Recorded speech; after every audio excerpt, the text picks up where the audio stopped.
Okay, so you can really make any kind of lasagna you want. We're gonna make mushroom and spinach lasagna, but basically lasagna is kind of like you got these different layers, and we're gonna make a filling, which is with ricotta cheese and the spinach. And I have some shiitake mushrooms here. I happen to like shiitake mushrooms, but you can use any kind of mushrooms you want. These have a little less liquid in them, which is a big sort of principle here with making lasagna, is you kind of want to get a lot of the liquid out of your lasagna filling before you actually put it all together. And I like to just get it all cooked so that when you actually put it in the oven, there's not much more that the oven needs to do other than just kind of get the ricotta cheese kind of congealed, because there's some eggs in there and stuff. We'll go over that. But basically, the ricotta cheese filling is going to be about a half a thing of ricotta cheese with 2 eggs and some garlic and cooked down spinach, and then we'll do a couple of other layers with mozzarella cheese and a layer of Parmesan on the top. So we'll see you back for that.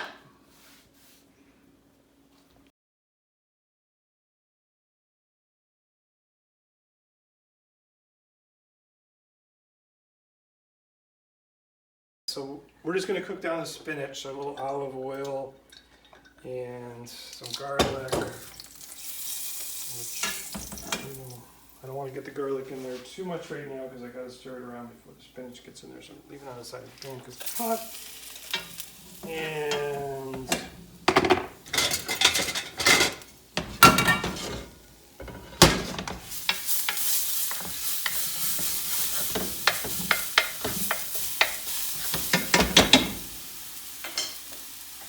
couple handfuls of spinach, and we're going to cook this down for just about 5 minutes, get the water out.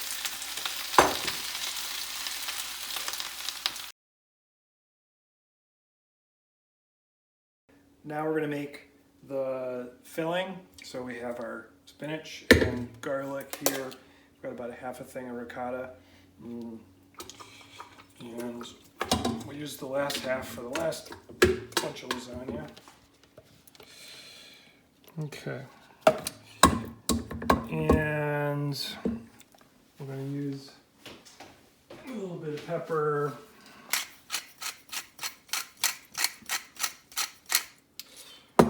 And a couple of eggs.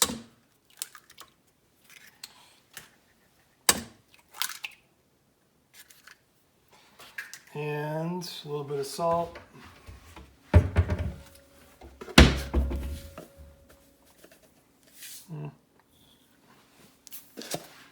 All right, and then we're just going to stir it up real good. You can do this by hand, but I prefer to use a mixer just because I'm a man. I like my tools.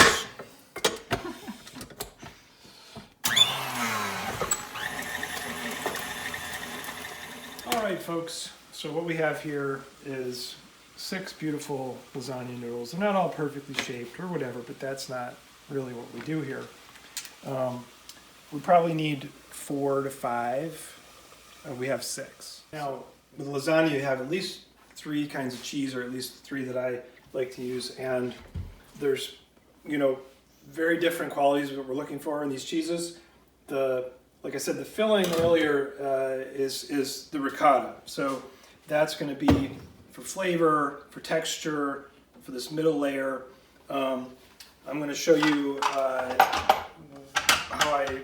how I shred the mozzarella and the Parmesan, because these 2 cheeses, especially the Parmesan, I would say the Parmesan is probably the most important element of the lasagna for flavor. It's also the most costly. Like, this Parmesan is like pretty expensive, whereas this is some cheap stuff, so I'm kind of mixing it together. And it also takes a while to shred it, so it's nice to have some sort of a shredding device, which I have here. And so we're just going to throw the Parmesan in the chopper and have what I call a peak oil moment. Basically, running off the grid here. And look at that, the Parmesan is already all chopped and shredded and ready to go. Here comes my cheap Parmesan. But the Parmesan is going to go on the top, and that's going to act as almost like an insulating layer to keep the heat of the oven from burning your lasagna noodles and drying it out. So we've got quite a bit of Parmesan cheese because that's really the whole top. And I would say using like almost a pound of Parmesan is important. And then next we're going to do the mozzarella. So we're going to use probably about a third to a half a pound of mozzarella. And the mozzarella, to me, is more like a glue. It helps the layers stick together, especially where you just have these kind of slippery mushrooms. And you need something so the layer situation is not like all slidey and stuff like that. Because mozzarella doesn't have like a lot of flavor to it, in my opinion. Once you get it all melted in there, you know, it's got a little texture and it makes things kind of, you know, I mean, everybody knows mozzarella cheese, but there's nothing super special about it. But it is, you know, comparatively to the other two cheeses, it's less expensive. So when you're talking about like the bulk of your lasagna, this is like really just not very much of it, and it's the cheapest. So it turns out lasagna is kind of an expensive, relatively speaking, an expensive, I'm not going to say meal because this is probably going to be 3 or 4 meals, but if you use decent cheese and you pick quality ingredients, a pan of lasagna like this might cost 20 or 30 bucks, and most of that, or probably a third to half of that, is like your Parmesan. We're going to assemble this lasagna before your very eyes. Okay, so we've got some pasta sauce. Looks pretty good. Just in the bottom. That might even be a little much, but we're going to just spread it around. And that's going to provide some liquid, some flavor. But we're not going to use much sauce in this whole lasagna, maybe like half a jar. Then we're going to find a perfect noodle, and this not being it. And here's a nice one. So we kind of sized them earlier, and that's really nice right there.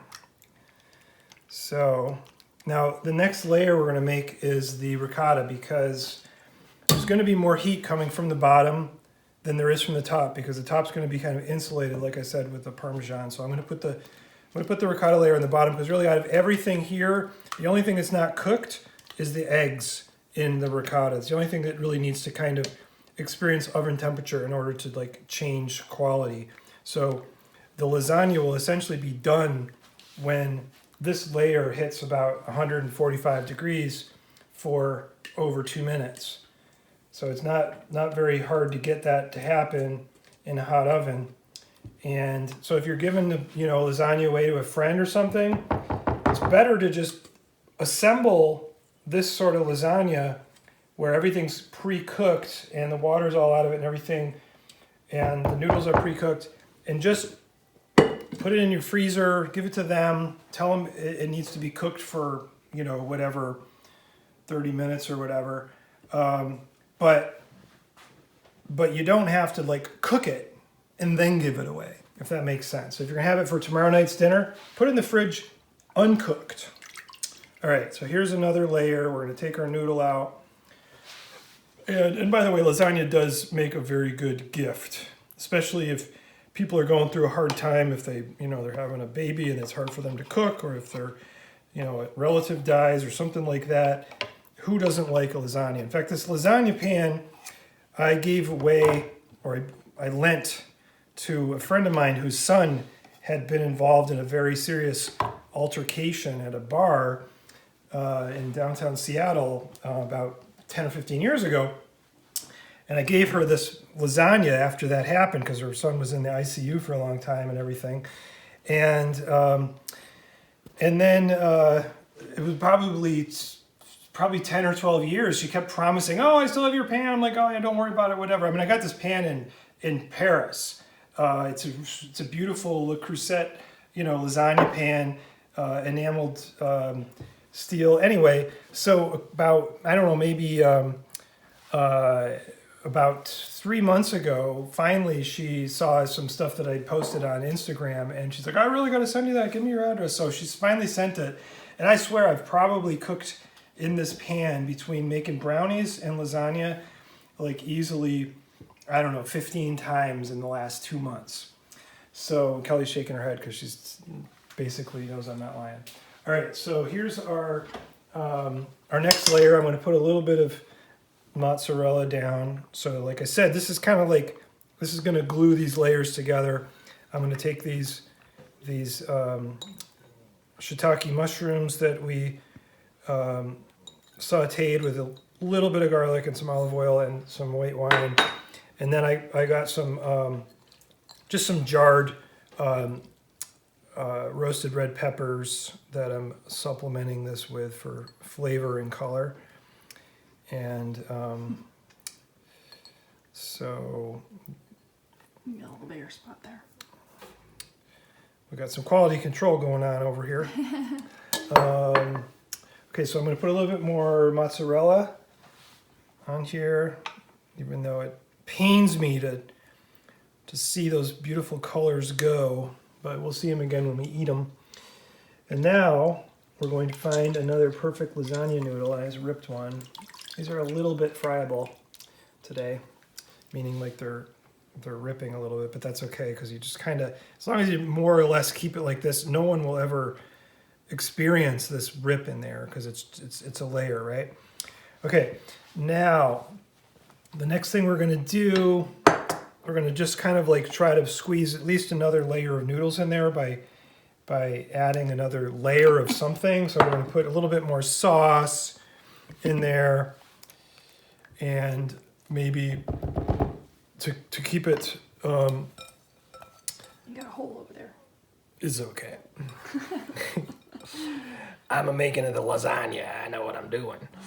I know you do. Okay, so now we're just going to put a little bit of whatever's left over, essentially. We're trying to kind of use up ingredients at this point without making it turn out bad.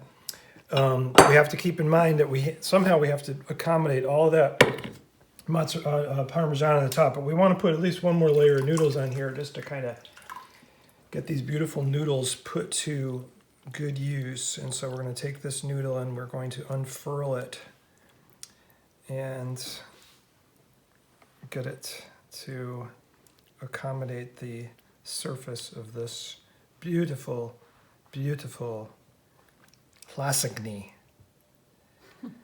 And sometimes you can like carve these things up. Like for example, here's a big noodle here that has kind of made its way into the scrap pile. And you know, you can take these noodles if you want, and you can do things like that. And now I'm just going to kind of press it, try to make it as flat as possible. And we're gonna get this Parmesan to just find its way onto the top. So let's see, we're going to go bake and then 425. So I'm going to bake it at 425, and I'm going to, like I said, put the Parmesan on the top like almost like an insulating layer. But this is extremely flavorful, and you'll also notice there's not a lot of liquid in here. I tried to really spare the liquid because essentially that's just going to make it soupy, and you know, you don't want it dry, but so it's kind of like, you know, a big head of hair on this thing. It's beautiful, right? And there we have our spinach and mushroom lasagna. We have some noodles left over. Okay, I'll show you the finished product in a few minutes.